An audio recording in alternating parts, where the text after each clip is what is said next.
அனாதையா இருக்க லெனின்ற பையனை கோயிலுக்கு வந்த ஒரு லேடி தத்தெடுத்து வளர்க்குறாங்க. அவங்க பையன் வசந்தும் லெனினும் சின்ன வயசுல இருந்து உயிருக்கு உயிரான ஃப்ரெண்ட்ஸா இருக்காங்க.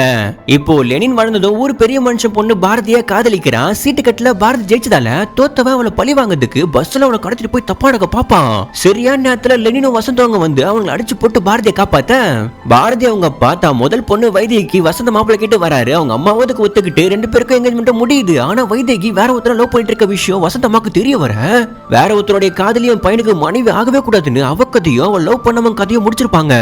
ஆனா அப்பாக்கு இதெல்லாம் தெரியாம வைத்தியக்கு ஓடி போய் குடும்ப மனத்தையே வாங்கிட்டா. நான் என் ரெண்டாவது பொண்ணு பாரதிய வசந்த் கட்டித்தரன் வாக்கு கொடுத்துறேன். லெனினும் நண்பனுக்காக தன் காதலியை விட்டு கொடுத்துறான். ஆனா கல்யாணத்தப்போ பாரதியும் எனக்கு ஒண்ணு பிடிக்கவே இல்ல வசந்த், நான் லெனினை தான் காதலிக்கிறேன்னு சொல்லிட ஊர் மாடி வசந்த் மனமே போயிடுது. இருந்தாலும் நீ லெனினே கட்டிக்கோ, நீ இவன் பெரிய மனசு பண்ணி ரெண்டு பேருமே சேர்த்து வைக்கிறான். இப்போ பெரியவங்க விருப்பத்தோட இவங்க மேரேஜும் முடியுது. கொஞ்ச நாள்லயே பாரதி பிரெக்னன்ட்டாவும் ஆவா. ஆனா இங்கதான் ஒரு ட்விஸ்ட், வசந்த் நல்லவனே கிடையாது. லெனினுக்கு முன்னாடில இருந்து பாரதியை ஒன் சைடா காதலிச்சிட்டு இருப்பான். அவளை யாராச்சும் தொட்டா அவன் கதையை முடிக்கிற அளவுக்கு அவளை லவ் பண்ணிட்டு இருந்தான்.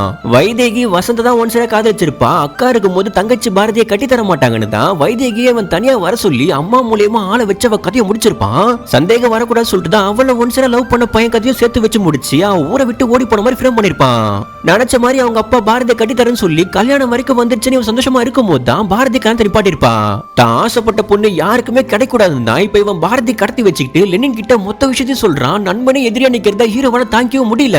என் பாரதியை விட்டுறான்னு சொல்லிட்டு இவன் கெஞ்சுறான். நான் அவளை கொண்டுட்டேன்னு வசந்த் சொல்ல இவன் கோவத்துல கத்தியாலே அவனை குத்த போகும்போது டக்குன்னு வசந்த் தள்ளி போயிடா. அது பின்னாடி இருந்த பாரதி மேலே பொட்டா வாங்கி இறந்து போயிடுறான். இந்த குற்றத்துக்காக லெனினும் 10 வருஷம் ஜெயிலுக்கு போயிருப்பான். அப்பாவி பொண்ணான வைதேகியை கொண்ட குற்ற உணர்ச்சி தாங்க முடியாம வசந்த் அம்மாவே லெனினை வெளியே எடுத்து தன் பையன் கதையை முடிக்க சொல்லுவாங்க.